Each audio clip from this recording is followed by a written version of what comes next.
नमस्कार, मैं हूं नीरज। 5 अगस्त को अयोध्या में होने वाले राम मंदिर भूमि पूजन की उल्टी गिनती शुरू हो गई है। अब उस भूमि पूजन की तैयारियों को लेकर, मंदिर के संभावित आर्किटेक्ट को लेकर, प्रधानमंत्री नरेंद्र मोदी वहां जा रहे हैं तो उनके दौरे के फाइन प्रिंट्स को लेकर हर तरफ दिलचस्पी दिखाई दे रही है और मीडिया इससे जुड़ी हर खबर को कवर भी कर रहा है। लेकिन इस मौके पर जिस एक शख्स को सबसे ज्यादा याद किए जाने की जरूरत है, उस शख्स का नाम है लाल कृष्ण आडवाणी। लाल कृष्ण आडवाणी राम मंदिर आंदोलन के हीरो थे। वो बीजेपी की चुनावी पॉलिटिक्स के आर्किटेक्ट हैं और जो बीजेपी की कल्चरल नेशनलिज्म यानी सांस्कृतिक राष्ट्रवाद की जो आइडियोलॉजी है वो उसका चेहरा है। अगर हम ये कहें तो कोई अतिशयोक्ति नहीं होगी, कोई बड़ी बात नहीं होगी। लेकिन आडवाणी जी को याद किया जाना इसलिए भी बहुत ज़रूरी है कि 1990 में जब उन्होंने सोमनाथ से अयोध्या में राम मंदिर बनाने की मांग को लेकर, देश भर में उसे लेकर माहौल बनाने को लेकर जब यात्रा शुरू की थी, तो उस यात्रा ने हमारे देश के सामाजिक और राजनीतिक ताने बाने पर बहुत बड़ा असर डाला था। और शायद उसी का नतीजा है कि 1984 के लोकसभा चुनाव में सिर्फ 2 सीटें लेने वाली बीजेपी आज देश की सबसे बड़ी पार्टी है। 303 सीटें लोकसभा में उनके पास हैं और फिलहाल सबसे असरदार पार्टी देश की बीजेपी को कहा जा सकता है। तो हम शुरुआत करते हैं बिल्कुल शुरू से ही। लाल कृष्ण आडवाणी का जन्म 8 नवंबर 1927 को सिंध प्रांत में हुआ था। वो सिंध प्रांत जो अब पाकिस्तान का हिस्सा है। कराची में वो स्कूल गए, सिंध में वो कॉलेज गए और जब आडवाणी की उम्र तकरीबन 20 साल रही होगी, उस वक्त भारत आज़ाद हो गया 1947 में। इसके बाद लाल कृष्ण आडवाणी का परिवार जो है वो मुंबई आ गया और लाल कृष्ण आडवाणी ने अपने शुरुआती दिनों में पत्रकारिता की और लेकिन वो जनसंघ से बिल्कुल शुरुआत से जुड़ गए थे। भारतीय जनसंघ जिसकी श्यामा प्रसाद मुखर्जी ने जिसकी स्थापना की थी 1951 में, देश की आज़ादी के तकरीबन 4 साल बाद, तो लाल कृष्ण आडवाणी उसके शुरुआती सदस्यों में थे। 1977 में जनता पार्टी बनी थी। जनता पार्टी एक ऐसी पार्टी थी जिसका 1975 में इंदिरा गांधी ने जो इमरजेंसी लगाई थी उसका विरोध करने के लिए अलग अलग पार्टियों के नेताओं ने मिलकर एक पार्टी बनाई, जनता पार्टी। और 1977 में जो चुनाव हुए, उन चुनावों में इंदिरा गांधी को देश की सत्ता से बाहर होना पड़ा और मोरारजी देसाई की अगुवाई में, यानी प्रधानमंत्री मोरारजी देसाई बने, जनता पार्टी ने सरकार बनाई और लाल कृष्ण आडवाणी उस सरकार में सूचना और प्रसारण मंत्री के तौर पर उन्होंने शपथ ली थी। 1980 में बीजेपी की स्थापना हुई, यानी भारतीय जनता पार्टी 1980 में अस्तित्व में आई थी जनसंघ के बाद। और लाल कृष्ण आडवाणी शुरुआत से ही बीजेपी के बिल्कुल जो कहते हैं कि आगे की पंक्ति के, अग्रिम पंक्ति के नेताओं में थे।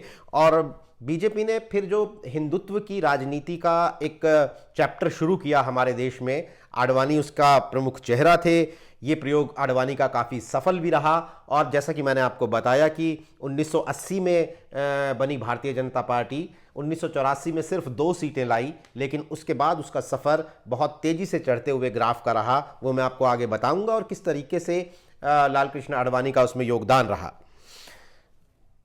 हम शुरुआत करते हैं, चूँकि राम जन्म भूमि पे मंदिर के भूमि पूजन का इवेंट है, तो हम शुरुआत करते हैं उस राम मंदिर आंदोलन की जो लगभग 30 साल पहले हुआ था। और आज की युवा पीढ़ी उसे उस रूप में शायद नहीं जानती होगी कि किस तरह से पूरे देश में एक हलचल पैदा करती थी और आडवाणी की उस रथ यात्रा ने कैसे राम मंदिर को, अयोध्या को देश के गली कूचों में बने हुए घरों तक पहुंचा दिया था, आम जनमानस की जुबान पर ला दिया था। कम से कम हिंदी पट्टी के राज्यों के बारे में तो हम ये बात कह ही सकते हैं। 1980 में विश्व हिंदू परिषद ने बुनियादी तौर पर राम मंदिर आंदोलन को तेज़ किया, लेकिन कोई जिसे कहते हैं ना कि एक पॉलिटिकल बैकअप नहीं था, कोई पॉलिटिकल बैकअप उस आंदोलन को नहीं था। उसी वक्त बीजेपी का निर्माण हुआ था। बीजेपी ने एक तरीके से उस आंदोलन को अपने उस आंदोलन को उठाया।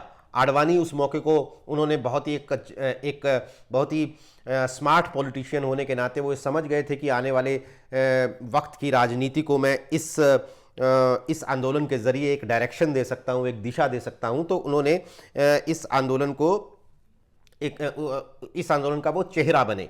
ये भी एक बड़ी खास बात है जो आडवाणी के पक्ष में कही जाती है, उनकी तारीफ में कही जाती है कि अटल बिहारी वाजपेयी, जिन्हें बीजेपी में नंबर 1 माना जाता है और आडवाणी को नंबर 2 माना जाता है, तो वाजपेयी ने ये तय किया कि वो स्टेट्समैन की भूमिका में रहेंगे, यानी कि वो जो एक हिंदूवादी चेहरा है, एक कट्टर चेहरा है, वो अपना वो चेहरा वो नहीं बनेंगे।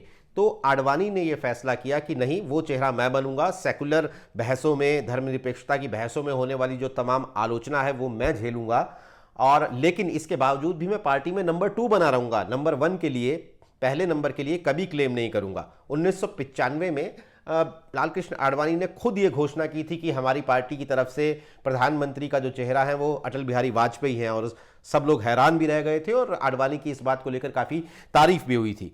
तो खैर हम वापस चलते हैं 1989 में, जब बीजेपी ने अपने घोषणा पत्र में राम मंदिर को शामिल किया, और उसका असर ये हुआ कि 1984 में सिर्फ 2 सीटें लाने वाली बीजेपी को 1979 में सीधे 85 सीटें मिली, 85 सीट, 2 से सीधा 85 सीट्स का जंप। और इसके बाद तो आप समझिए कि राम मंदिर आंदोलन बीजेपी के डीएनए में शामिल हो गया, और वो जोर शोर से वो हिंदुत्व की राजनीति और मंदिर आंदोलन को लेकर उन्होंने अपनी पॉलिटिक्स जो है वो शुरू कर दी। अयोध्या में राम मंदिर को लेकर, जैसा कि मैंने कहा कि लाल कृष्ण आडवाणी ने एक यात्रा शुरू की थी। असल में इससे पहले पालमपुर में एक कार्य समिति की बैठक हुई बीजेपी की 1989 के नवंबर में।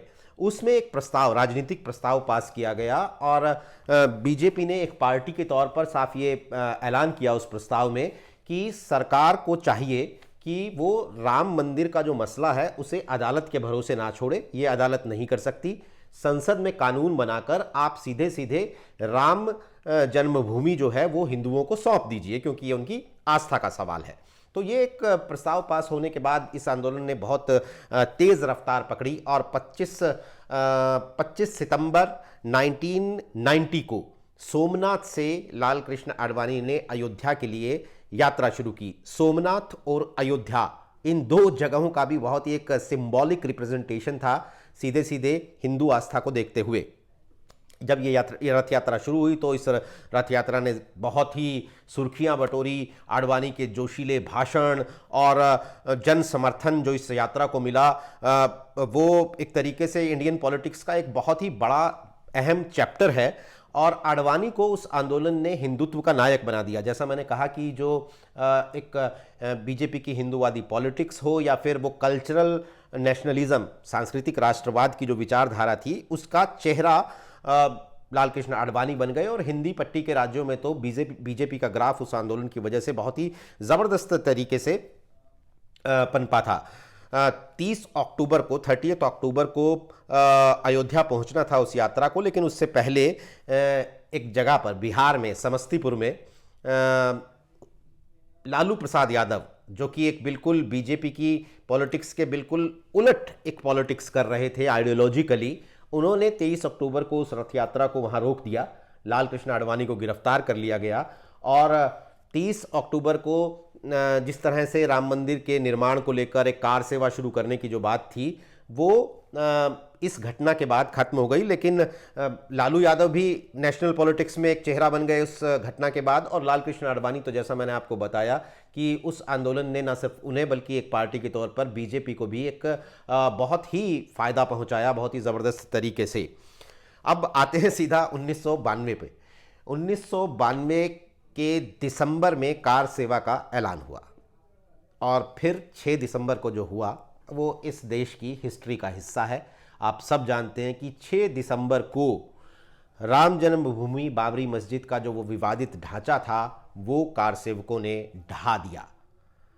6 दिसंबर के दिन अयोध्या में लाल कृष्ण आडवाणी, मुरली मनोहर जोशी, अशोक सिंघल, उमा भारती, साध्वी रीतंबरा, ये तमाम नेताओं की मौजूदगी में हजारों कार सेवक जमा हुए। उस आंदोलन को लेकर मोटी मोटी किताबें लिखी गई हैं, बड़ी बड़ी संस्मरण लोगों ने लिखे हैं, मैं एक ऐसे फोटोग्राफर को जानता हूं जो वहां पर थे और उन्होंने हालांकि बाद में अदालतों में ये कहा जाता रहा कि वो एक स्वतः स्फूर्त एक आंदोलन था और वहाँ पर जो लोग जमा हुए उन्होंने आवेश में आकर उस गुंबद को गिरा दिया था। लेकिन इस तरह की घटनाएं, इस तरह से लोग बताते हैं कि बाकायदा गुंबद गिराने की वहाँ पर एक दिन पहले, 24 घंटे पहले रिहर्सल हुई थी। बाकायदा लोगों को ट्रेन किया गया था कि किस तरीके से ये इस सारे काम को अंजाम देना है।